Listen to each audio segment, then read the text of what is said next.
en un mundo con desastres naturales donde podemos ver ese diseño inteligente y en un creador que diseña de manera inteligente el mundo, con qué propósito crea un mundo que está propenso a desastres naturales a lo largo de toda la historia. Muy buenas tardes y bienvenidos a este nuevo espacio en este canal Investigando la Historia. Como ven, no es una cara nueva en el canal. Mi amigo Diego Oz ya ha participado en otras ocasiones en paneles de diálogo a lo largo de estas semanas en Investigando la Historia, pero esta semana, como ya les habíamos anunciado previamente, inauguramos un nuevo espacio y es un espacio dedicado para los ateos, para nosotros. ¿Qué tal, Carlita? ¿Cómo estás? Un saludo también a todos nuestros seguidores y bueno, aquí ya arrancando con el tema. Arrancando con el tema y con el programa, si esta es Por nuestra, supuesto, sí, nuestra primera sección, entonces exacto. nos viene largo. Se nos viene largo porque semana a semana vamos a tener temas, diferentes temas, variados temas que involucran el ateísmo. Y para eso tenemos mucho. Aquí está el espacio y vamos a dialogar semana a semana, también dependiendo de lo que los amigos nos van mencionando en los comentarios, ¿cierto? Sí, por supuesto, aceptamos todo tipo de sugerencias. Si quieren algún tema que toquemos, más que bienvenido. Excelente. Y bueno, esta primera sesión de nuestro programa sobre ateísmo, ¿cuál es el tema que nos convocan y que ya ustedes están leyendo, ya leyeron previamente a través de las redes sociales? El fallido diseño inteligente. Entonces, con Diego tenemos esta primera propuesta de tema en este nuevo espacio, ya que el tema del diseño inteligente es súper conocido, es uno de los argumentos que utilizan para demostrar la existencia de un Dios y que todo es perfecto. El diseño, nosotros como creación de Dios seríamos perfectos, pero así no es. Vamos a partir de la base de un diseño inteligente, pero fallido. ¿Y por qué es fallido? Y tenemos que remitirnos a una analogía que es bastante famosa y que es lo que vamos a abordar en esta primera sesión de este programa, que sería esta analogía del relojero. Eh, pero cuando nosotros vamos a esta analogía, uno de los primeros nombres que vamos a tener como marca registrada en la historia de lo que se ha documentado de esta analogía sería William Paley. ¿Es así, Diego? Sí, exactamente, exactamente. Él propone esta analogía del relojero, ¿no? Donde dice, imaginen que encuentren un reloj en el desierto y que al revisar sus componentes y su complejidad, ¿no? Y sus partes, esto hace deducir que es una creación de un diseñador que puso cada pieza en su lugar, ¿no? Pali con esto dedujo que la naturaleza, el ser humano, el cosmos entero en sí, tienen la misma mecánica. Y de ahí se deduce que, bueno, así como hay un relojero que diseñó las piezas del reloj parte por parte, con nosotros los humanos y la naturaleza pasa lo mismo. Por supuesto, estas ideas eh, no eran ya nuevas en ese tiempo, A las eso. refutaciones también, y luego vendrían más refutaciones más adelante, ya con Charles Darwin y posteriormente Gregor Mendel, para Ajá. que entendamos que no somos un diseño individual de un Dios, sino el resultado de procesos evolutivos graduales a partir de ancestros comunes hasta lo que somos hoy y posteriormente entendiendo con Mendel que las herencias evolutivas se dan a nivel genético. Entonces es ahí donde comienza un poco esto. Tal como tú dices, con William Paley no inicia esta analogía. Previo a él, y por eso yo le llamo así como esta marca registrada de la analogía del relojero, porque la gente se queda con él, se queda con su obra. 1802, su famosa obra, y la influencia que tuvo en su época como un filósofo inglés, la influencia que incluso tuvo en Darwin. Entonces, eh, si nosotros estudiamos la historia previa a William Paley y de dónde salen estas ideas, nos vamos a remontar al periodo de la República Romana, la última parte de este periodo con Cicerón. Cicerón ya a través de sobre la naturaleza de los dioses en un contexto politeísta, ya él está hablando de esta analogía, claro, en su contexto, o sea, no vamos a hablar de las piezas de un reloj como se está viendo posteriormente, finales del siglo XVIII, inicios del XIX, en el caso de William Paley. Vamos a hablar de lo que podemos leer en su obra, Cicerón, un reloj de agua, un reloj de sol, pero ya está utilizando esta misma analogía en su contexto, en su época y en un contexto politeísta. Entonces, vamos a ver que lo de William no es nuevo, solamente que tuvo más impacto, más influencia. ¿Y por qué creo yo? Porque él, vamos a verlo como un clérigo anglicano formado en una prestigiosa universidad de la época, siglo XVIII, la Universidad de Cambridge, y posteriormente profesor de la misma universidad. Entonces, estás viendo a una persona que tiene el posicionamiento, tiene el lugar, tiene la voz para hablar de una analogía que va a dejar una marca en la historia, pero que hay previo a William. Entonces, en un periodo anterior a William Paley, vamos a tener a otro filósofo, a un filósofo como David Hume, pero que no es inglés, es escocés y que de cierta manera ya está barriendo con argumentos deístas que están intentando defender y argumentar utilizando la misma analogía, pero también en otros contextos. Entonces, William Paley sí dejó una marca, sí fue influyente, sí es conocido, pero previo a él ya otras personas estaban utilizando la misma analogía, pero quizás no con el mismo impacto. Sí, efectivamente. Aunque también hay que fijarse un poco en los contextos, ¿no? Porque si nos remontamos tiempo atrás, siempre la idea era un poco tratar de entender el mundo natural recurriendo a los dioses. Lógicamente porque, bueno, no se tenían herramientas científicas, ¿no? Para entender cómo funciona la evolución, los cambios genéticos y todo eso. William Paley, en cambio, ya está en un tiempo donde el cristianismo ya estaba afianzado y donde lo que se buscaba era una explicación, digamos, racional para tratar de encajar la creencia cristiana con el mundo natural, ya sea a través de la filosofía, de la ciencia y todo eso.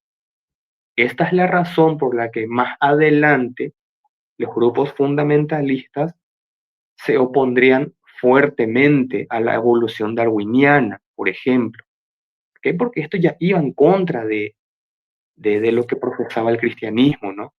Ajá. Y bueno, luego de este periodo que tenemos con William Paley y su teología natural de 1802, él influye, como habíamos dicho, en Charles Darwin. eh, Incluso llegan a convencerlo de tomar esta analogía del relojero, ya que Darwin fue alumno de esa universidad.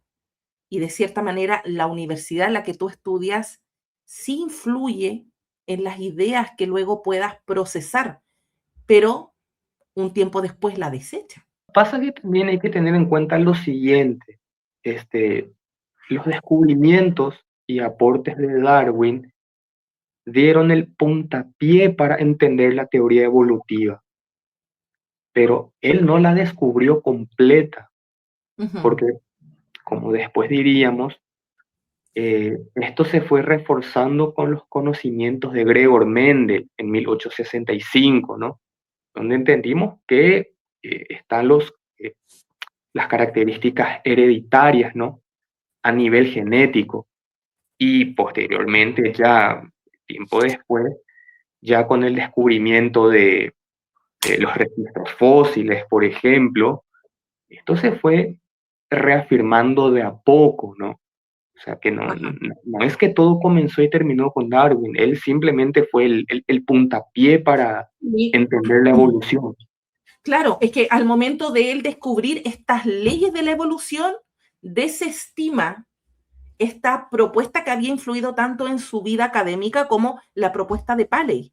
Entonces, yo puedo rastrear un montón de acontecimientos importantes ya a lo largo de todo este periodo y a partir de una analogía que nace con Cicerón. Entonces, puedo rastrear incluso en William Paley la influencia en Darwin, Darwin utilizando esta idea por cierto tiempo hasta que descubre las leyes de la evolución.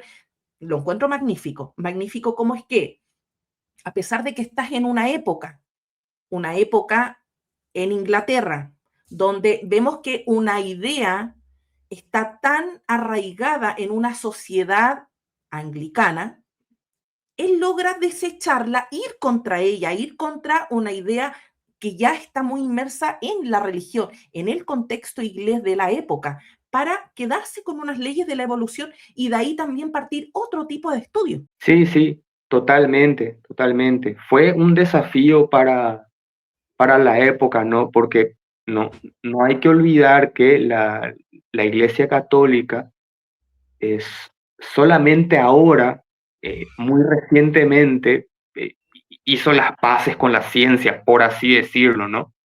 Este, hace muy poco nada más aceptó la teoría del Big Bang, aceptó la evolución, tuvo que renegociar diciendo que lo del Génesis es solamente algo metafórico, porque en ese tiempo se veía eso como algo literal. Y obviamente el darwinismo contradecía totalmente eso. Claro. ¿Y cómo es que en las etapas, Diego, donde un pensamiento, una idea se ha hecho ley, por así decirlo, por ejemplo, en estas etapas del cristianismo, donde se prohíbe otro tipo de textos, otro tipo de planteamientos que te cuestan la vida en la época? ¿Cuántos murieron? Giordano Bruno es uno de ellos. Cuando, pese a que van en contra de algo que es ley para la iglesia, les cuesta la vida, posteriormente la misma iglesia se replantea. Ey, acabó con la vida de otras personas que iban contrario a sus doctrinas, pero luego se van replanteando y también van acomodándose al cambio en la sociedad, al cambio de pensamiento, al cambio académico en el estudio de ciertas cosas. Entonces, Darwin va contra la ley del periodo, contra todo lo que es permitido, o sea, para replantearse otra cosa y de ahí hacia adelante siento que le abre las puertas a otros hasta llegar ahora a nuestro siglo XXI, pero en el siglo XX tenemos grandes pensadores ateos que ya ellos pueden seguir modelando ideas que nacen en un periodo de valientes, porque así lo veo yo, o sea, el periodo de Darwin en Inglaterra, porque la gente de repente estudia Darwin y listo, pero en Inglaterra, en un periodo que es una Inglaterra totalmente anglicana, totalmente teológica, y con esta visión, este argumento teleológico del relojero, eh, pensar de otra manera, plantearte un nuevo tipo de análisis, es de valientes. Entonces, hoy la tenemos súper fácil poder tener estos espacios incluso para hablar de estos temas sin que nos cueste nada, o sea, es cosa de conectarnos y charlar sobre estos temas, pero la gente no tiene que olvidar que hubo un periodo en la historia bastante amplio donde no podíamos hablar de estos temas. Era imposible. Sí, sí, totalmente, totalmente. Pasa que, bueno, la iglesia también fue bastante política, ¿no? Por así decirlo, con el paso del tiempo y logró adaptarse, ¿no? Porque antes perseguía estas ideas. Hoy un religioso te diría, eh, Dios guió la evolución, Dios ocasionó el Big Bang. Entonces, bueno, a ella ya juntan ambas cosas, porque este también es un detalle muy interesante y nos deja ver cómo ni siquiera hay acuerdos entre los propios dogmas religiosos, ¿no? Porque tenemos hasta hoy día los fundamentalistas religiosos que se oponen a la teoría evolutiva y fomentan esto del diseño inteligente. Sin embargo, tenemos también teístas que apoyan la evolución, como por ejemplo el famosísimo Francis Collins, ¿no? El genetista que Ajá, conocido por su paso al cristianismo. Él, siendo teísta, es evolucionista y rechaza totalmente el diseño inteligente. Entonces, ahí se ve un poco las propias discrepancias entre ellos. claro. Y estos nuevos grupos que ellos mismos van formando, porque los creyentes no caben solamente en un molde, o sea, ellos son bastante diversos. Sí, sí. Y a pesar de todo, a pesar de que cada uno tiene sus propias discrepancias, cada uno nuevamente tiene sus propios problemas, ¿no? En tratar de explicar, por así decirlo, cómo encajan sus creencias teológicas con lo que están diciendo. Ujú, Por dar un ejemplo, si uno es teísta, pero apoya la evolución darwiniana, da por hecho que lo de Adán y Eva no es cierto.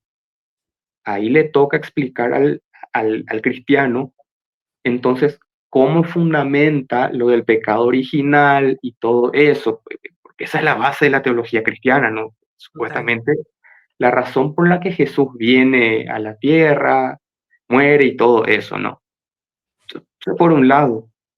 Por el otro lado, si nos topamos con un literalista puro, que cree que lo de Adán y Eva fue literal, tiene el problema de explicar cómo resuelve lo de la endogamia, cómo Ajá, es que de solamente una pareja pudo poblarse toda la humanidad, siendo que la ciencia nos dice que una pareja endogámica, sus hijos no pasan de 2 generaciones.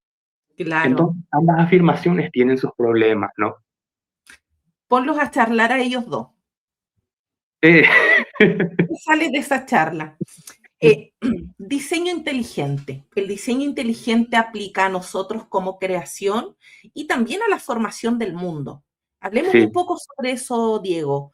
En un mundo con desastres naturales, ¿dónde podemos ver ese diseño inteligente? Y en un creador que diseña de manera inteligente el mundo, ¿con qué propósito crea un mundo que está propenso a desastres naturales a lo largo de toda la historia? sí, sí, efectivamente. A ver, partamos de la idea de que este diseñador no solamente es un diseñador perfecto, ¿no?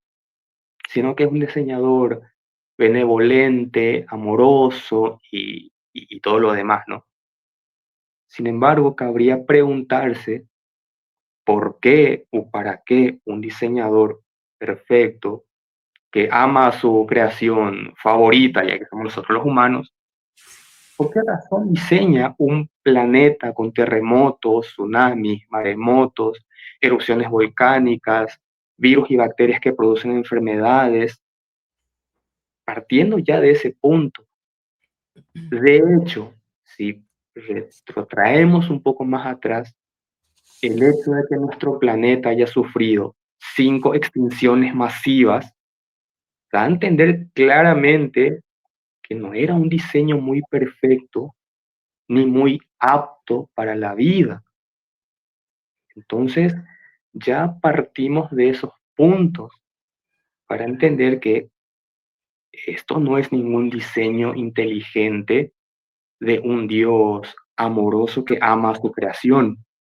Claro, o sea, detrás de un tsunami, un terremoto, una lluvia de granizos gigantes, como se ha visto en la televisión, afecta, daña y mata a personas. ¿Qué hay de amoroso y perfecto en eso? Porque claro, hoy tenemos registros audiovisuales de un montón de desastres naturales a lo largo de todo este extenso planeta. se registran hoy día al alcance de un clic, podemos ver el desastre que está ocurriendo al otro lado del mundo. Pero si hablamos de la Edad Media, el periodo antiguo, o sea, no hay muchos registros. Tenemos con Plinio el Joven el primer registro de una erupción volcánica, que fue la erupción del Vesubio, donde muere su tío Plinio el Viejo. Gracias a personas que han documentado su historia o la historia de otros, podemos conocer qué ha pasado. Pero no hay registro de un montón de cosas que quizás no vamos a llegar a conocer nunca. Pero sí sabemos que estos desastres naturales han ocurrido siempre y que en un periodo muy importante, muy fervoroso de la Iglesia Católica, estos desastres naturales fueron atribuidos a castigos divinos. Así como en una antigüedad la gente, estos bien antiguos, veían erupciones volcánicas y pensaban que era la ira de los dioses, también el cristianismo a lo largo de su historia ha querido interpretar desastres naturales como castigos divinos. ¿Por qué un Dios de amor va a utilizar un desastre natural donde mueren santos y pecadores? ¿Cuál es el propósito? Porque si vamos a hablar de, ya, es un castigo donde están solamente muriendo pecadores, no es así. O sea, cada desastre natural tiene pérdidas humanas, hombres, mujeres, niños, adultos mayores, bebés, embarazadas, de todo. Entonces, le atribuyen eso a este Dios amoroso, que está haciendo justicia con gente que ni siquiera ha nacido, está en el vientre de la madre, un terremoto, pasó algo, murió.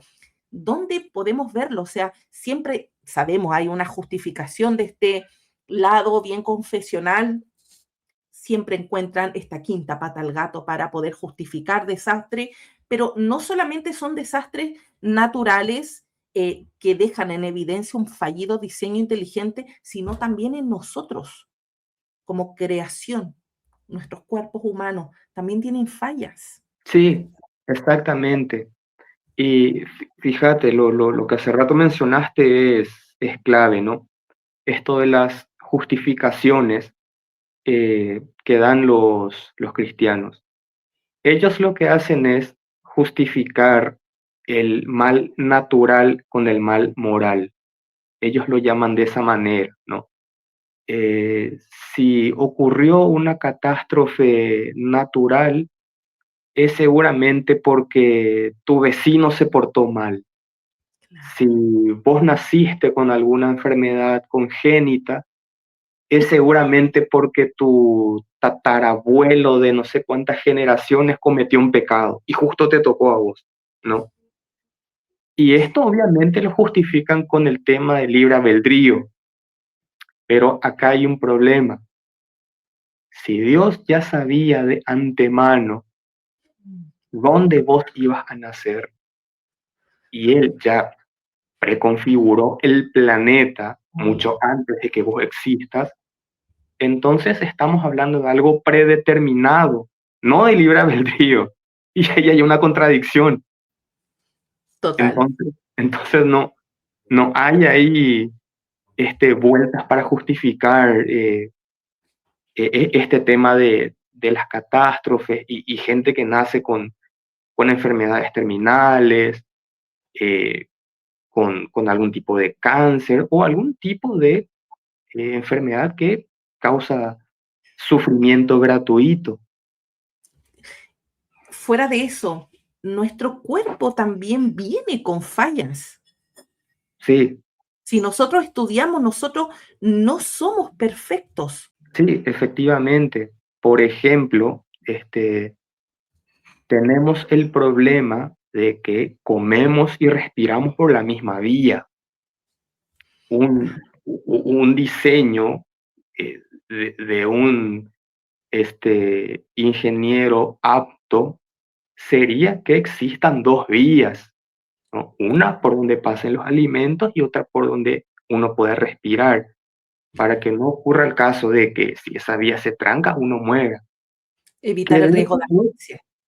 sí, que de hecho es lo que se ve en algunas especies de animales, que tienen esa facilidad de tener ambas vías.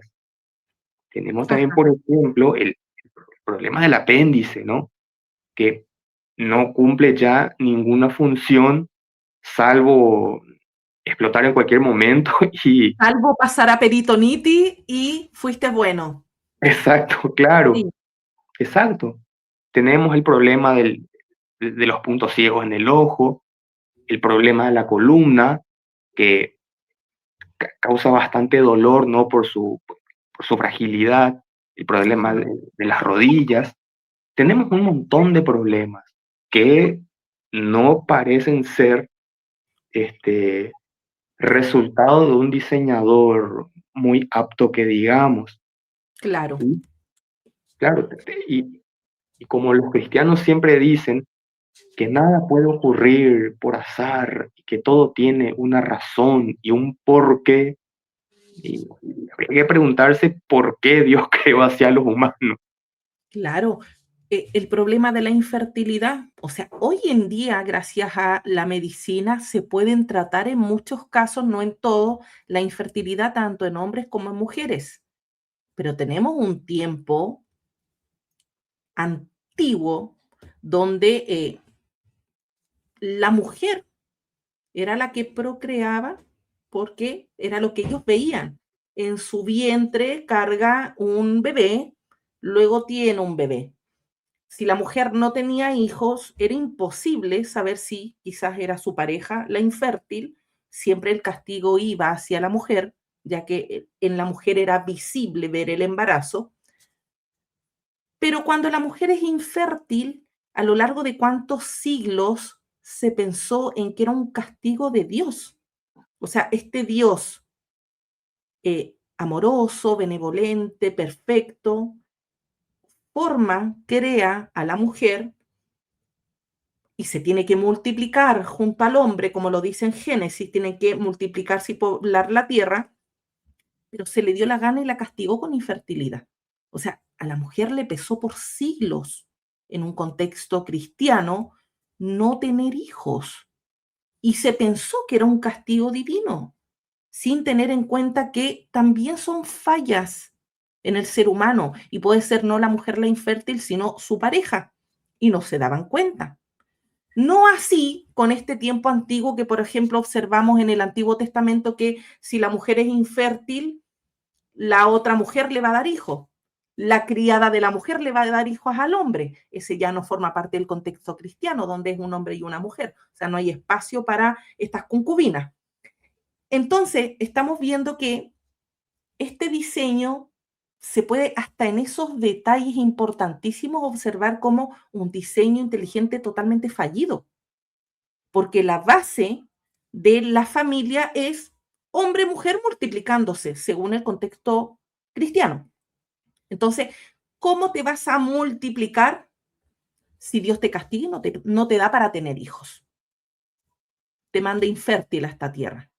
Entonces, el diseño inteligente sigue quedando atrás con los avances de la medicina, porque hoy las parejas que sufren de infertilidad, unos análisis médicos primero pueden arrojar cuál es el que tiene la infertilidad, si el hombre o la mujer, y luego buscar soluciones.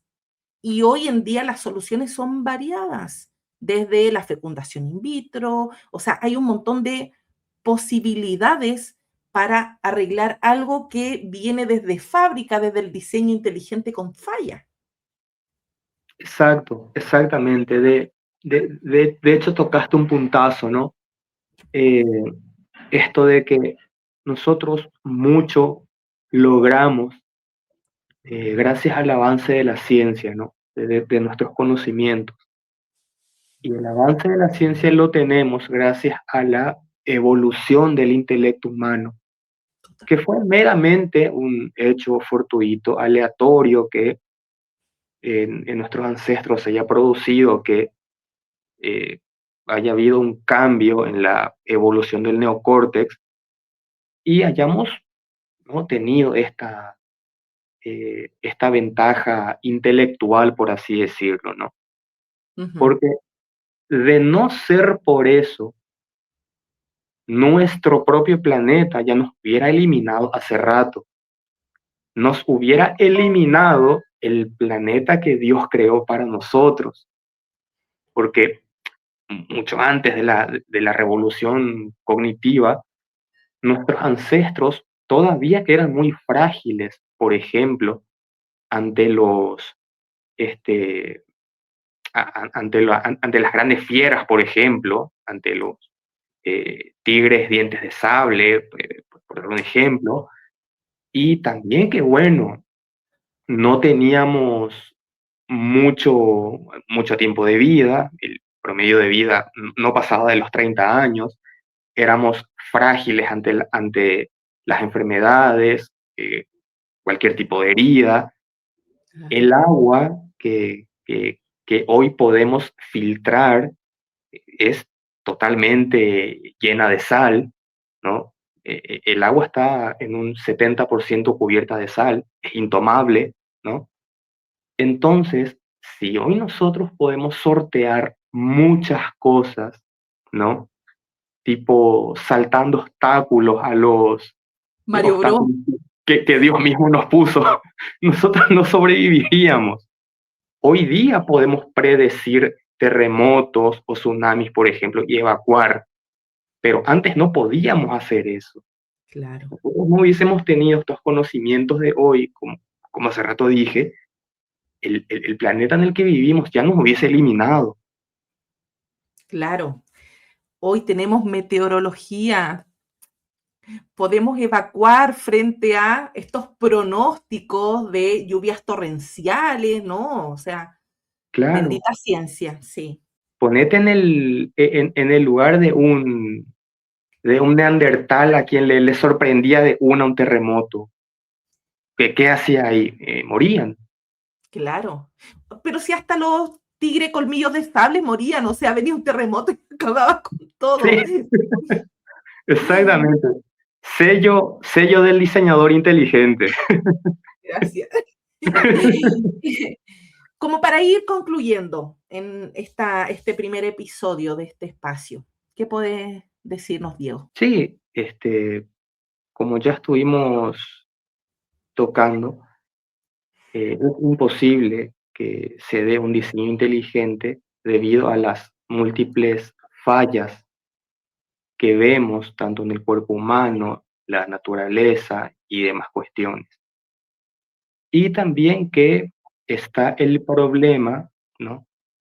De un Dios intangible, invisible, incorpóreo, ¿no? Que es atemporal y fuera de la realidad. Este no puede crear el mundo natural, material y físico que vemos, porque eso implicaría, ¿no? Que este Dios sacó cosas de la nada para crear todo. Y como de la nada nada sale, entonces eso es imposible.